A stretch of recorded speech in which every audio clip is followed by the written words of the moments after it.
함께 하나님 말씀을 봉독합니다. 예수께서 즉시 제자들을 재촉하사 자기가 무리를 보내는 동안에 배를 타고 앞서 건너편으로 가게 하시고 무리를 보내신 후에 기도하러 따로 산에 올라가시니라. 저물매 거기 혼자 계시더니 배가 이미 육지에서 수리나 떠나서 바람이 거스름으로 물결로 말미암아 고난을 당하더라. 밤 사경에 예수께서 바다 위로 걸어서 제자들에게 오시니 제자들이 그가 바다 위로 걸어오심을 보고 놀라 유령이라 하며 무서워하여 소리지르거늘 예수께서 즉시 이르시되 안심하라 나니 두려워하지 말라. 베드로가 대답하여 이르되 주여 만일 주님이시거든 나를 명하사 물리로 오라 하소서 하니 오라 하시니 베드로가 배에서 내려 물 위로 걸어서 예수께로 가다에 바람을 보고 무서워 빠져가는지라 소리질러 이르되 주여 나를 구원하소서 하니 예수께서 즉시 손을 내밀어 그를 붙잡으시며 이르시되 믿음이 적은 자여 왜 의심하였느냐 하시고 배에 함께 오르매 바람이 그치는지라. 배에 있는 사람들이 예수께 절하며 이르되 진실로 하나님의 아들이로소이다 하더라. 아멘. 10년 전에 세상을 떠났던 하버드 대학교의 경제학 교수 존 케네스 갈브레이드는 경제란 도덕이란 바다 위에 떠 있는 섬과 같다는 말을 했어요. 그러니까 윤리와 도덕의 바탕을 두지 않는 경제는 자초될 위험성이 있다. 그가 한 말 가운데 우리에게 잘 알려진 제목의 책이 불확실성의 세대라는 책입니다. 그러니까 앞으로의 미래는 한 가지가 확실해요. 미래가 불확실하다는 것만 확실하고 나머지는 다 어떻게 될지 모른다. 정치적인 용어를 쓰면은 안개정국, 안개가 자욱해갖고 한치 앞에 시야를 볼 수 없는 상태와 같다. 이 시대를 움직이는 두 가지의 중요한 경제 시스템이 있습니다. 그건 아담 스미스가 이론을 세웠던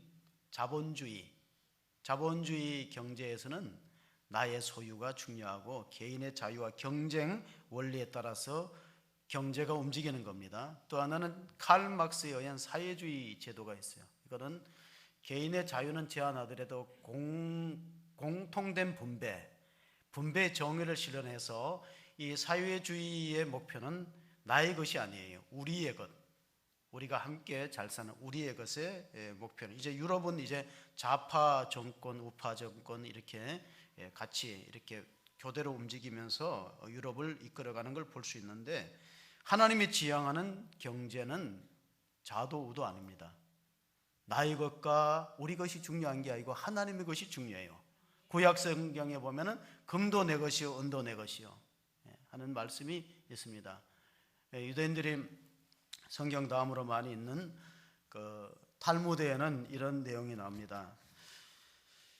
세상에는 물에 빠져 죽은 사람보다가 술에 빠져 죽은 사람이 많다. 바다에 빠져 죽은 사람보다가 바다에 빠져 실패한 사람보다가 낙심에 빠져 실패한 사람이 훨씬 많습니다. 어느 남자가 작은 보트를 타고 가족들 데리고 여름에 호수에서 낚시하는 걸 즐겨요. 그 해도 낚시를 끝내고 배를 육지로 당겨보니까 배 바닥에 구멍이 뚫린 것을 발견했어요. 그런데 그 남자의 생각에는 어차피 여름은 지나갔고 겨울이 지나서 내년도에 배를 탈 거면은 그냥 육지로 끌어들이고 봄이 오면 수리를 해야지 하고 생각을 하고 그 보트를 페인트 공을 시켜서 녹 안 슬게 칠했습니다. 그리고 나서 그 해는 여름이 일찍 왔어요. 두 아들들이 아빠 호수에 나가자 하고 쫄라가지고 아빠는 낚시할 시간이 없으니까 너희들이 타고 나가라 해갖고 아이들한테 보트를 줬어요. 한 2시간쯤 지나니까 생각이 납니다. 보트에 구멍이 뚫린 게 큰일 났구나. 애들이 수영을 못하는데 이제 우리 애들은 다 물에 빠져 2시간이면 아마 죽고도 남아요.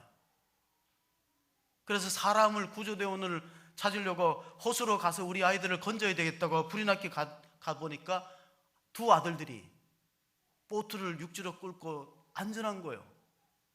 야, 이건 기적이다. 이건 하나님의 은혜다. 어떻게 보트에 구멍이 뚫려가지고 물이 들어왔으면 2시간이면 침몰하고 아이들이 목숨을 잃었을 텐데 이게 어찌된 일이냐고 그 보트의 밑을 조사해 보니까 구멍이 막혀 있는 거예요. 가만히 보니까 페인트 공한테 페인트를 칠해달라고 했을 때 그 페인트 공이 칠하는 것만 하지 않고 보트 바닥에 구멍이 뚫린 거 메꾼 것을 발견했어요. 찾아가서 선물을 주니까 그 페인트 공이 아니 이걸 왜 저한테 주십니까? 저는 그때 일하고 노임을 받았는데요. 아닙니다. 제가 깜빡 잊고 아이들한테 배를 맡겼는데 당신이 이거 메우지 않고 칠했으면 두 아들 목숨 잃었습니다. 아니요, 저는 페인트 칠하라고 시켜서 페인트를 칠하는데 보니까 구멍이 뚫린 게 발견해갖고 그거를 메꾸지 않고 칠하면 보기가 싫어가지고 그냥 잠깐 수고했을 뿐인데. 그렇습니다.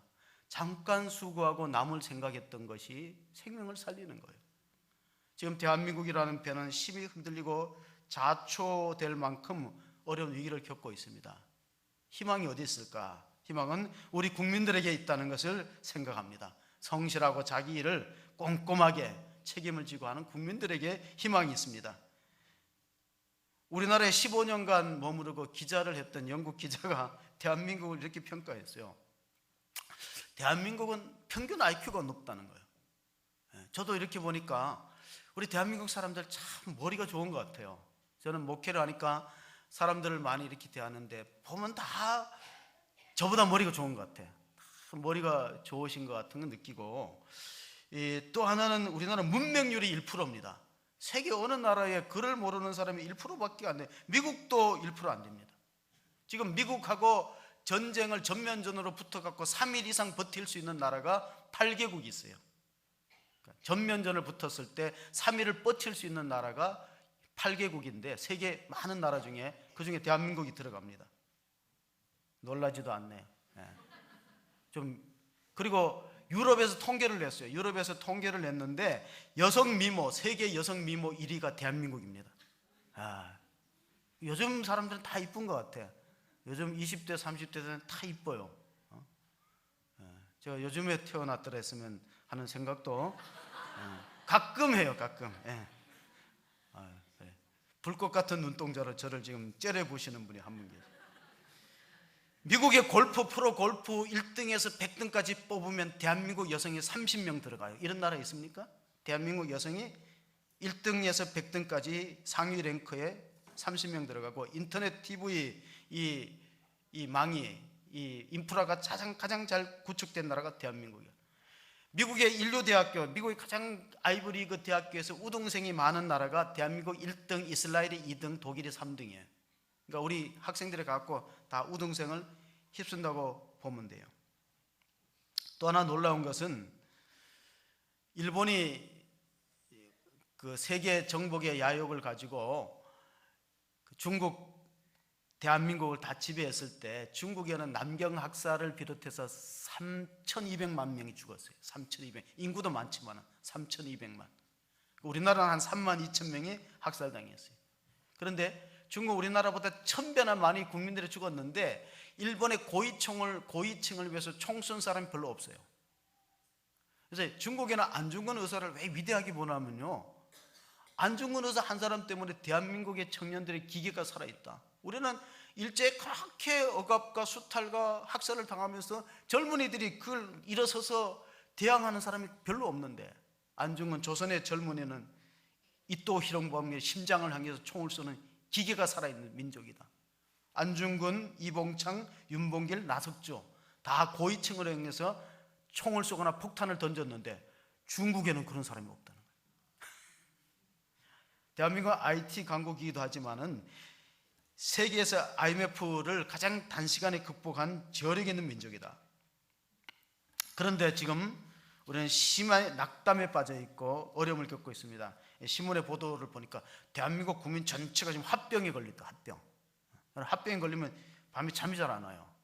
여러분, 우리나라 역사를 뜻으로 본 한국 역사를 썼던 CRS의 함석헌 돌아가셨죠. 그분이 우리나라와 이스라엘의 역사 공통점이 있던 고난받은 역사다. 외세의 침략과 압제를 많이 받은 고난받은 역사다. 그리고 48년도에 이스라엘은 2000년 가까운 유랑민족으로 떠들다가 나라를 찾은 해가 48년도고 우리는 재헌국회가 출발한 때가 48년도예요.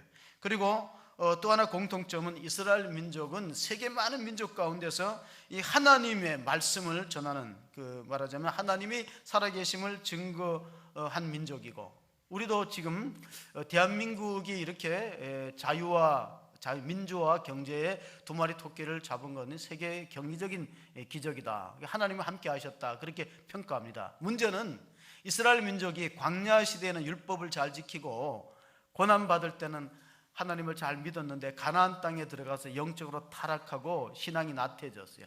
우리도 똑같아요. 한국 경제가 어느 정도 성장했을 때 영적으로 굉장히 해이해졌습니다. 영국의 역사학자 토머스 카를라일이 이런 말을 했어요. 고난을 이기는 사람이 100명이라면, 역경과 고난을 이기는 사람이 100명이라면 번영을 이기는 사람은 1명이다. 이 말은 사람은 고생할 때는 좀 경건하게 살지만은, 좀 절제하는 삶을 살지만은 어느 정도 성취하고 성공하고 부를 쌓으면 그때부터 타락한다는 얘기예요.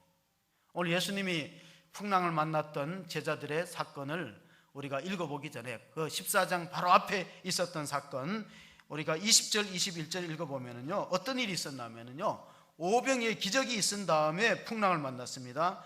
20절 21절 한번 읽어보겠습니다. 다 배불리 먹고 남은 조각을 12바구니에 차게 거두었으며 먹은 사람은 여자와 어린이 외에 5,000명이나 되었더라. 자, 오병이의 기적, 적어도 2만 명 가까운 사람이 예수님이 보리떡 5개 물고기 2마리로 배불리 먹고 12광주를 남기는 그 풍요 속에 위기가 찾아오는 거예요. 그러니까 항상 위기라는 것은 잘 될 때 찾아오는 겁니다. 성공할 때. 산악인들이 조난당할 때 보면 절대 올라갈 때 죽는 사람 별로 없습니다. 다 태극기 꽂고 내려오다가 죽는 거예요. 방심하고 회의했다가. 이 사복음서에 유일하게 오병이어의 기적 사건이 기록되는데, 요한복음에는 이 기적이 일어난 후에 이스라엘 백성들이 어떤 마음을 가졌는가 6장 15절 보면은 이런 말씀이 있습니다. 예수님께서 이 기적을 행하고 나니까 같이 보십니다. 그러므로 예수께서 그들이 와서 자기를 억지로 붙들어 임금으로 삼으려는 줄 아시고 다시 혼자 산으로 떠나가시니라.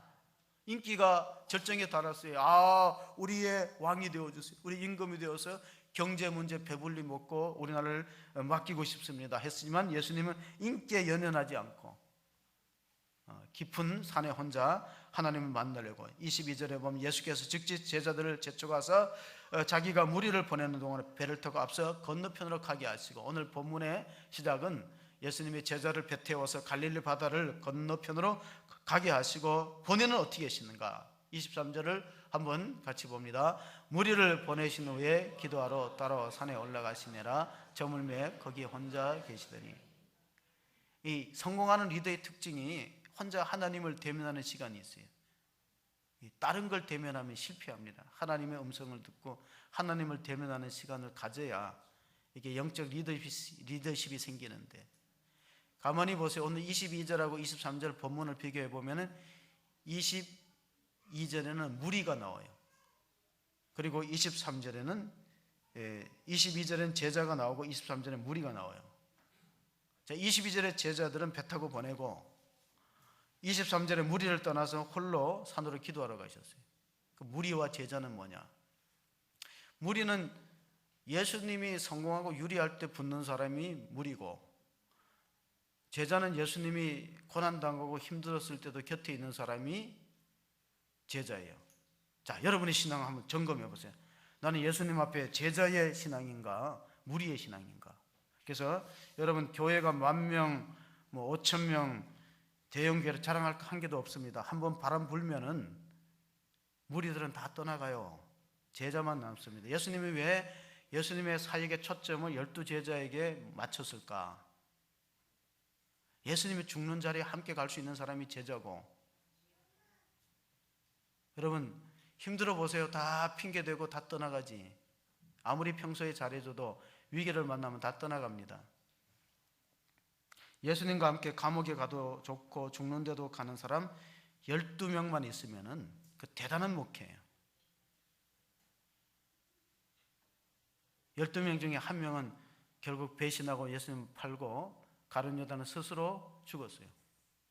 2004년부터 2016년까지 12년 동안에 우리나라의 고위 공무원들하고 정치인들 가운데, 재벌 기업의 높은 사람들 가운데 검찰 조사받다가 자살한 사람 80명 넘어요.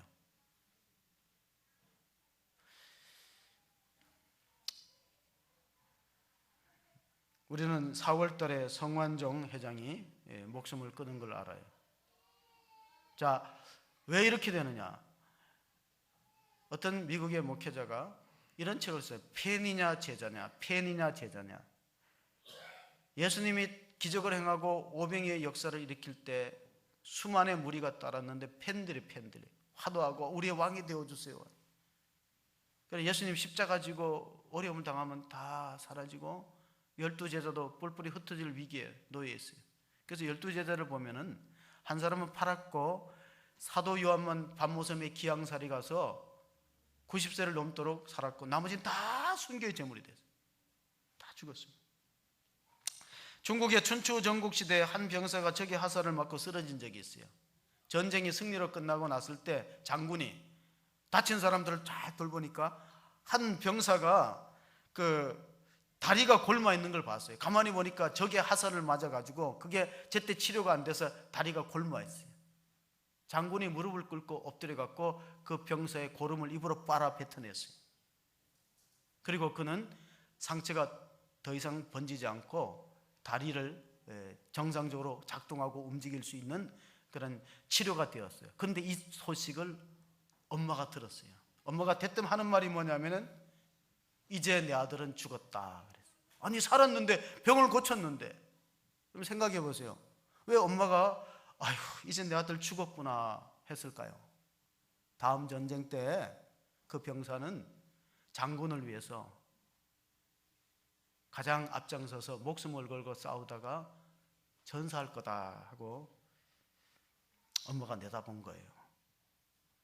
엄마는 그런 통찰력이 있어요. 요즘 이런 말이 있어요. 잘난 아들은 국가의 아들이고 돈 잘 버는 아들은 사돈네 아들이고 빚진 아들은 내 아들이다.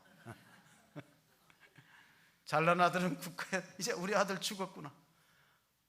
장군이 그렇게 부하를 아끼고 사랑하니까 그 아들은 전쟁터에 나가서 물불을 안 가리고 싸울 것이다.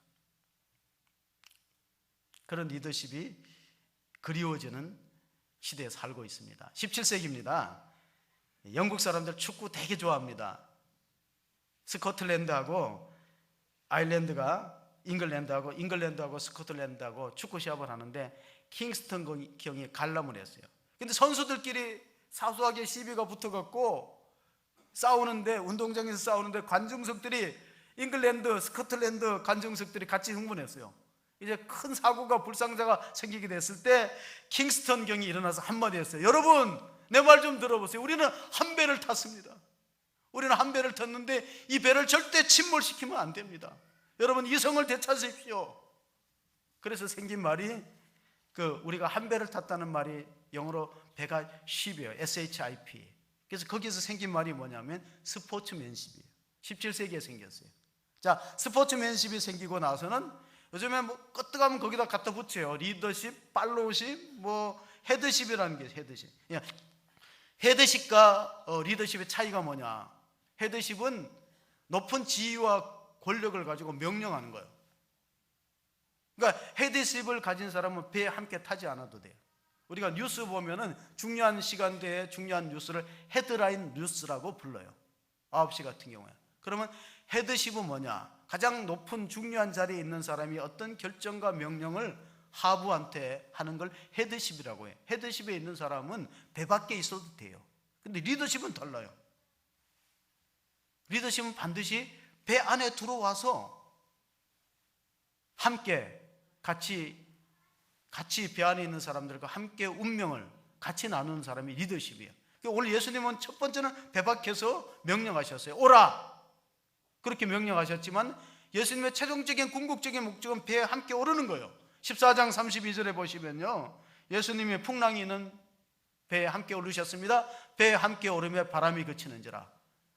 예수님이 배 밖에 있을 때는 풍랑을 만나서 배가 침몰할 위기에 있지만 함께 오르니까 그냥 그때부터 배가 그쳤습니다. 물론 예수님 바깥에서도 풍랑을 잔잔케 할 수 있어요. 마태복음 8장에 보면은 바람을 꾸짖으시니 바람이 잔잔해졌어요. 그러나 예수님은 그렇게 하지 않고 함께 배에 오르셨습니다. 24절에 보면은요, 예수님 24절 2절 5절에 보면은 배가 풍랑을 만났던 시간이 나오는데 한번 같이 보십시다. 배가 이미 육지에서 수리나 떠나서 바람이 거스름으로 물결로 말미암아 고난을 당하더라. 25절에 보면은 시간이 나옵니다. 밤 사경에 예수께서 바다 위로 걸어서 제자들에게 오시니, 이스라엘 시간에 밤 사경은 우리의 오늘의 시간으로 하노라면 새벽 3시에서 6시, 바로 동트기 전에 칠흑 같은 어둠이 있는 시간에 제자들이 큰 풍랑을 만났으니, 이 갈릴리 바다는 호수인데 산악지대에 있고 그 바람에 따라서 갑자기 파도가 치는 그러한 곳입니다. 그러면은 오래된 뱃사공도 정말 위험할 만큼, 그걸 억제하지 못할 만큼 큰 위험을 겪게 되는데, 군대에서 훈련을 할 때 이런 일이 생겼어요. 이 커다란 이 함정의 불빛이 작은 배하고 같이 이렇게 마주치려는, 충돌할 위기에 있을 때 함정에 있는 사람이 교신을 보냈어요. 자, 지금 마주오는 불빛은 우방향으로 15도 틀으시오 그랬어요. 그래서 저쪽에서 또 마주 왔습니다. 여기는 틀 수 없으니까 함대가 15도 좌방향으로 틀으세요. 그래야 충돌을 면합니다. 함장이 화가 났습니다. 야, 나는 사령관인데 그건 누구냐? 왜 내 말 안 듣고 15도로 안 트느냐? 배를 안 트냐? 그러니까 저는 하사입니다. 하사가 장군의 명령을 무시하느냐? 그랬더니 여기는 틀 수 없습니다. 왜 못 트냐? 여기 등대입니다. 등대불이야. 등대불 보고 틀으라면 돼요. 뭐가 틀어야 돼요? 함대가 틀어야지 등대가 틉니까? 우리가 그 성경을 기준이라고 말하는, 성경은 바이블이기도 하지만요, 성경은 움직일 수 없는, 틀 수 없는 기준이에요. 우리 신앙과 삶의 기본이 뭐예요? 성경 말씀인데, 성경 말씀은 캐논이라고 불러요. 캐논이라는 카메라 이름이기도 하지만 캐논은 정경이다, 똑같다는 거예요. 이거는 바꿀 수 없는 거예요. 천지는 없어지겠으나 내 말은 없어지지 아니하리라. 우리가 성경에 바탕을 두고 믿지 않으니까 자꾸 혼돈하고 엉뚱한 소리가 나오고 흔들리고 있습니다. 예수님이 그 기적을 행하신 것을 보면은요, 몇 가지 그 종류가 있어요. 자연을 움직이는 기적, 자연 이적이 있어요. 그 다음에 배고픈 사람을 배불리 먹게 하는 급식 이적이 있어요. 병든 사람을 고쳤던 치유 이적이 있고, 귀신을 쫓아냈던, 지금 눈을 감으시는 분은요, 이상한 영이 찾아와요. 눈을 뜨세요. 지금 눈 감을 때가 아니에요.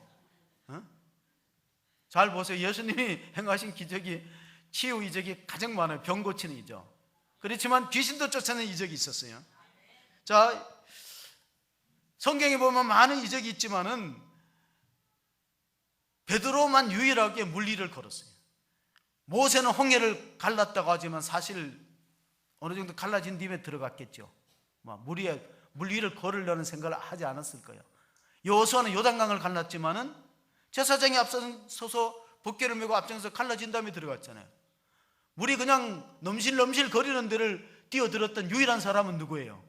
베드로만 걸어갔잖아요. 그러니까 베드로는 많이 배우지는 못했지만 용기는 있었어요. 하나님이 쓰시는 사람은 무모할 만큼 용기 있는 사람, 도전 정신이 있는 사람을 쓰세요. 기업이 성공하려면 3가지 C가 있어야 돼요. 영어로 챌린저, 도전 정신이 있어야 돼요. 리스크를 안고라도 해보는 거예요. 커리지, 용기가 있어야 돼요. 3번째는 컨센트레이션, 집중력이 있어야 돼요. 일관성이 있어야 그게 성공하는 기업이라고 합니다. 미국의 크라이슬러라는 자동차 회사가 넘어갈 때 회장을 바꿨어요. 리 아이아코카가 들어왔어요. 리 아이아코카가 이런 말을 했어요. 직원들을 몰아넣고, 삶의 성패를 좌우하는 것은 환경이 아니고 확신입니다. 종업원들이 우리 회사는 다시 살아날 수 있다, 그 위아래 비전을 공유할 때 그게 재기할 수 있고 다시 회복할 수 있습니다. 요즘엔 세계 최고의 기업이 뭐냐, 제가 이렇게 제목만 훑어봤어요. 세계 최고의 기업이 뭐냐, 신간인데 보니까 회복 탄력성이 좋은 회사다.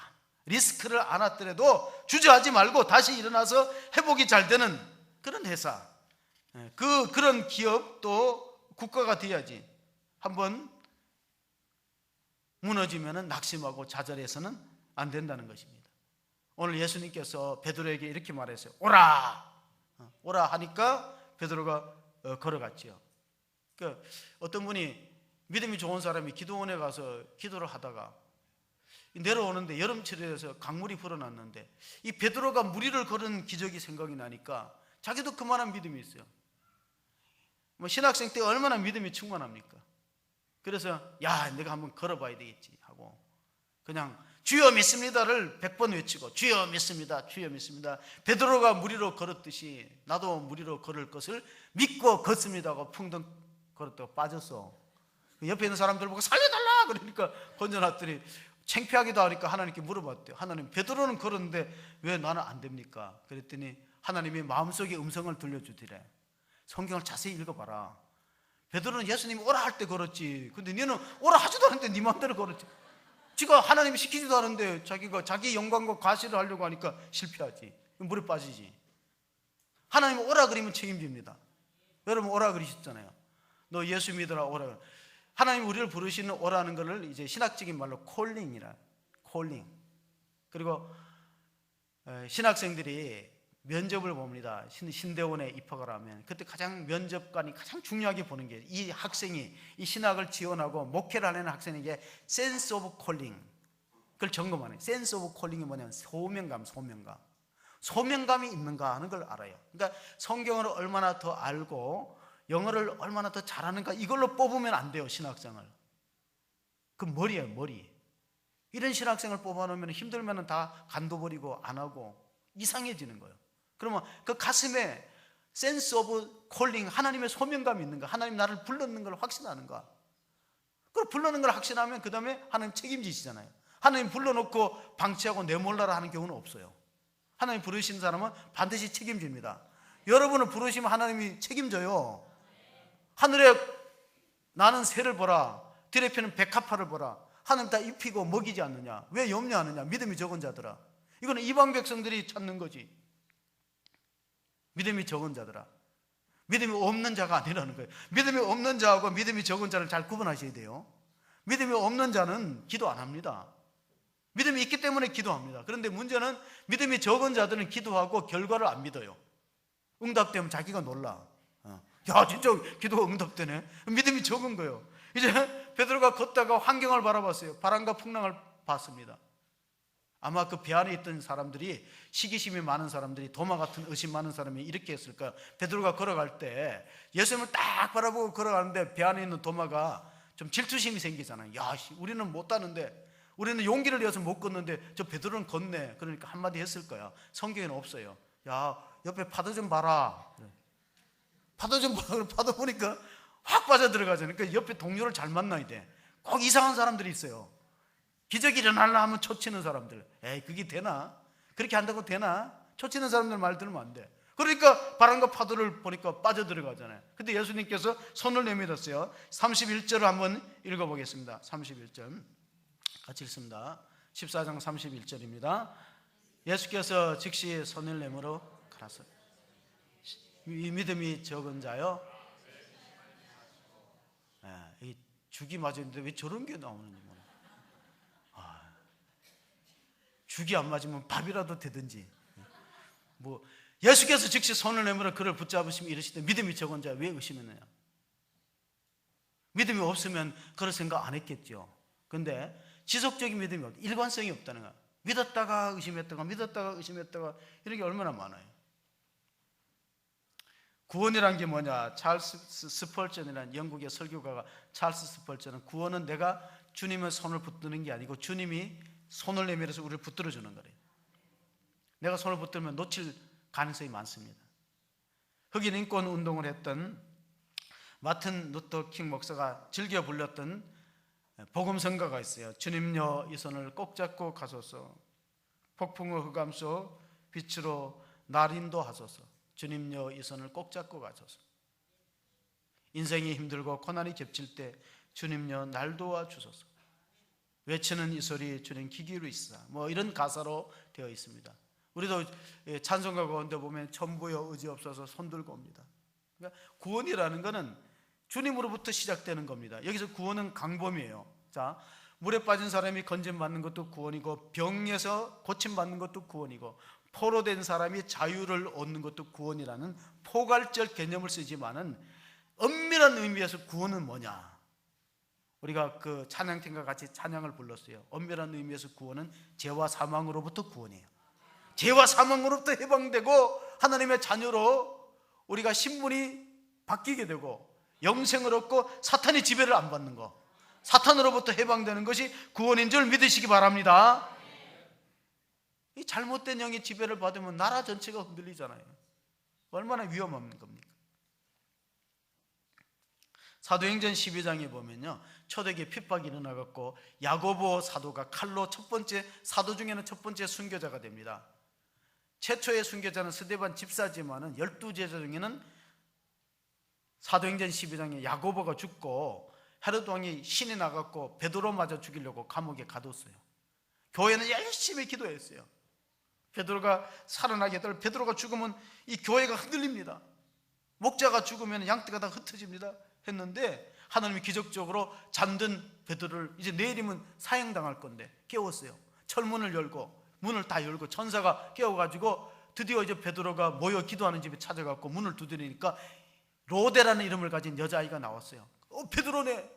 깜짝 놀라갖고 가서 기도하는 사람들한테, 성도들한테 말했어요. 베드로가 왔습니다 그랬더니 미쳤냐? 그럼 기도를 왜 했어?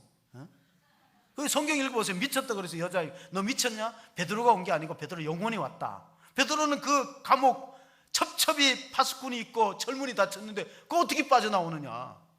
거기 믿음이 적은 거예요. 그러니까 믿음이 적다는 건 뭐냐면 기도를 하는 믿음은 있지만은 기도가 응답되는 믿음은 없어. 기도만 하는 거야. 응답되면 자기가 놀라. 진짜 병이 낫네. 그게 바로 우리의 한계라는 겁니다.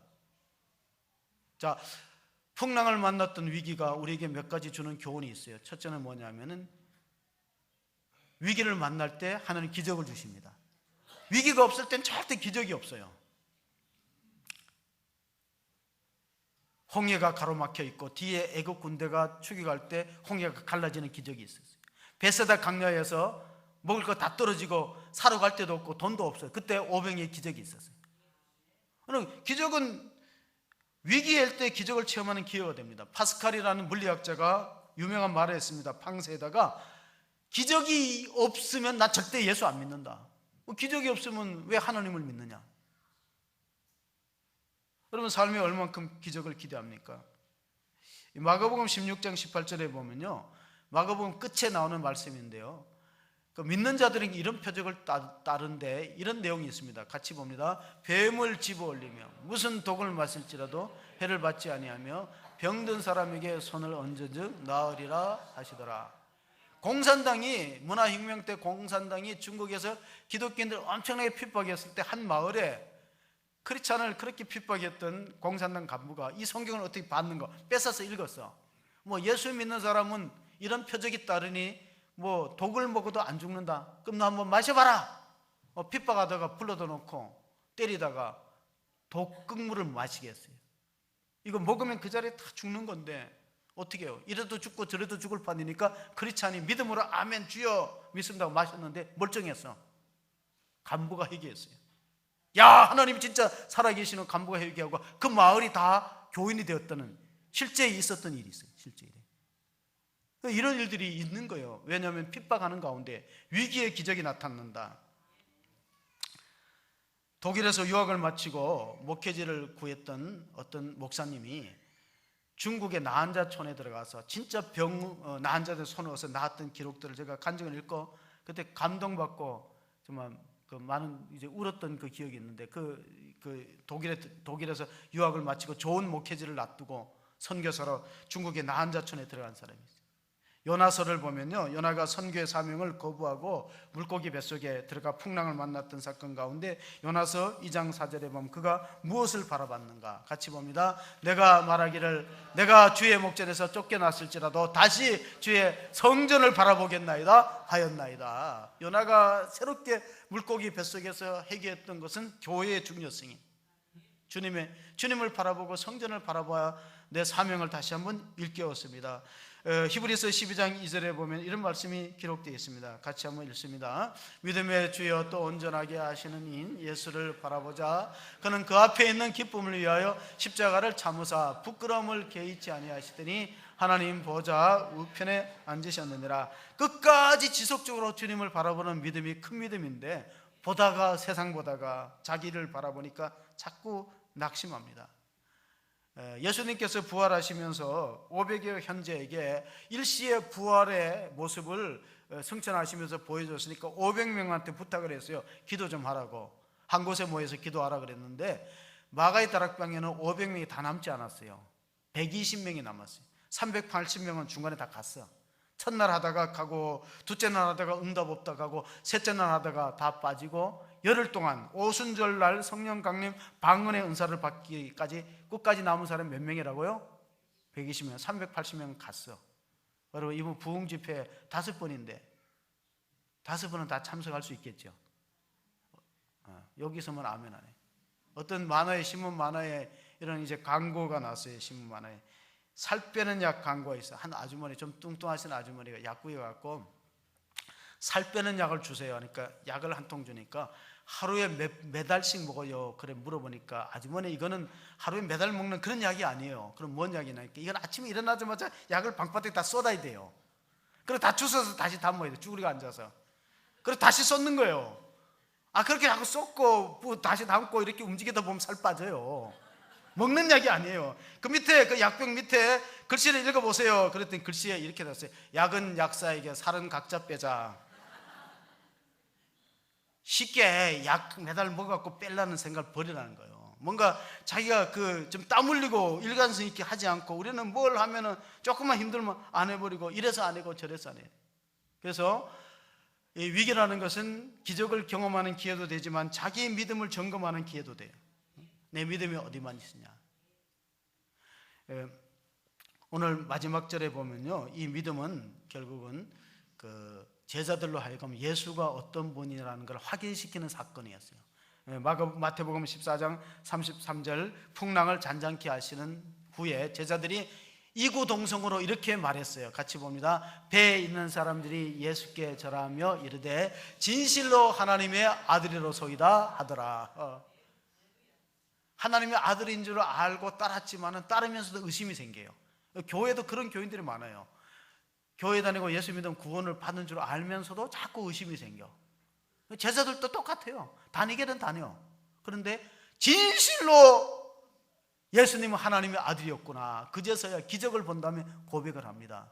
요한복음 20장 30절에 보면 예수님이 기적을 행하신 게 너무너무 많아요. 그걸 다 기록하려면 성경책이 부족해요. 예수께서 제자들 앞에서 이 책에 기록되지 않은 다른 표적도 많이 행하셨으나 31절에 있습니다. 같이 봅니다. 오직 이것을 기록하면 너희로 예수께서 하나님의 아들 그리스도이심을 믿게 하려 하며 또 너희로 믿고 그 이름을 힘입어 생명을 얻게 하려 함이니라. 성경을 기록한 목적대로 우리가 믿는다면은 우리는 이런 생각을 가져야 돼요. 나를 쓰러뜨리지 못하는 고난과 역경은 나를 강하게 만들어준다. 역경을 반대로 하면 뭐예요? 경력이에요. 여러분, 신앙의 경력은 역경을 많이 당해서 거기서 믿음으로 극복하고 하나님의 살아계심을 체험하면, 내 믿음을 점검하고 하나님이 살아계시는구나, 그걸 몸으로 체득하는 사람이 믿음이 좋은 사람이에요. 그러기 위해서는 하나님께서 우리에게 여러 가지 시련을 보내고 어려움을 보냅니다. 낙심하지 말고 하나님을 바라봐야 되는 이유가, 영국에는 이런 속담이 있습니다. 유능한 백사공은 거친 파도에서 만들어진다. 잔잔한 파도에서는 유능한 백사공이 안 만들어지는 거예요. 거치고 험한 힘들을 경험하면서도. 체코에는 이런 속담이 있습니다. 체코 사람들은 겨울이 우리들에게 묻는 날이 있다. 여름에는 무엇을 했냐고. 그러니까 우리 신앙은 지금 중요해. 지금 앞으로가 중요한 게, 지금 우리가 얼만큼의 믿음을 가지고 오늘을 살아가는가. 과거에 어떤 은혜를 받은 게 중요한 게 아니에요. 칼 메닝거라는 심리학자가 사람들이 왜 두려움에 빠지냐면은 자기 자신에게 너무 깊이 몰두해 있다는 거예요. 하나님을 바라보고 말씀을 주목하지 않고 자꾸 자기만 묵상하니까, 말씀을 묵상하는 게 아니에요. 내 몸의 상태를 묵상하고 내 앞으로 일어날 걱정들을 묵상하니까. 그래서 오늘 우리가 예수님의 제자인 베드로가 무리를 걸었다는 것은 이렇게 영적으로 해석해 볼 수 있습니다.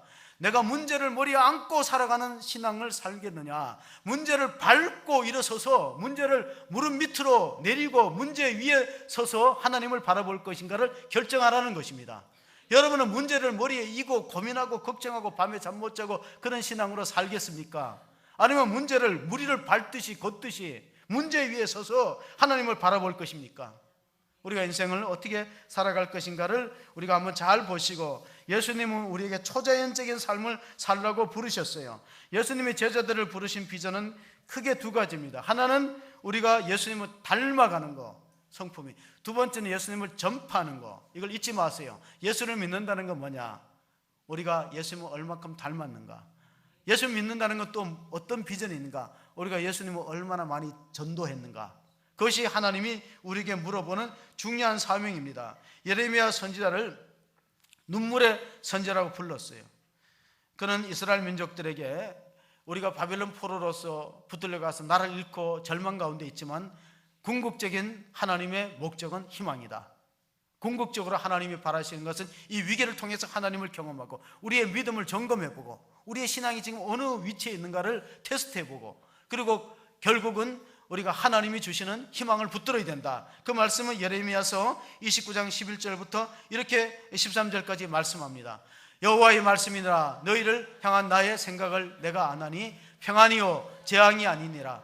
너에게 미래에 희망을 주는 것이니라. 너희는 내게 부르짖으며 내게 와서 기도하면 내가 너희들의 기도를 들을 것이요 너희가 온 마음으로 나를 구하면 나를 찾을 것이요 나를 만나리라. 아멘. 나를 잃었던 희망이 없는 백성들에게 하나님의 궁극적인 목적은 이스라엘에게 소망을 주는 것이고 다시 회복하는 것이고, 너희가 하나님을 간절히 찾고 찾으면 내가 만나주리라. 위기가 오히려 하나님을 만나는 기회로 삼으시는 복된 성도가 다 되시기를 주의 이름으로 축원합니다. 아멘. 하나님, 저희들이 오늘 이 시간 하나님 앞에 우리가 당하는 여러 가지 풍랑 위기 앞에서 어떤 모습으로 우리가 살아가야 될 것인가를 함께 하나님 은혜를 나누었습니다. 두려움 말라, 내니 두려움 말라. 주님께서 우리 배의 선장이심을, 우리 민족의 선장이심을 밝히셨습니다. 사람을 보고 환경을 볼 때는 절망하고 낙심하고 정말 희망이 보이지 않지만 하나님을 바라보는 저희들이 되기를 원합니다. 주의 말씀을 의지하고 우리가 무리를 걷듯이 우리의 문제를 밟고 일어서는 담대한 신앙을 허락하여 주시옵소서. 우리의 시선을 주님을 바라볼 수 있는 믿음의 안목을 주시옵소서. 하나님, 사랑하는 성도들의 삶에 만나는 여러 가지 문제들이 있습니다. 건강의 문제, 사업의 문제, 자녀와 영적인 문제들을 하나님 앞에 기도로 아뢰고 하나님의 도우심을 구할 수 있는 겸손한 신앙이 되기를 원합니다. 너희는 내게 나와 부르짖고 기도하면 내가 만나주고 응답하시고 우리를 회복시켜 주시겠다고 약속하신 하나님 앞에 우리 모두가 믿음으로 기도로 나아갈 수 있는 복된 성도가 다 되게 하여 주시옵소서. 우리 구주 예수 그리스도의 이름으로 기도하옵나이다. 아멘.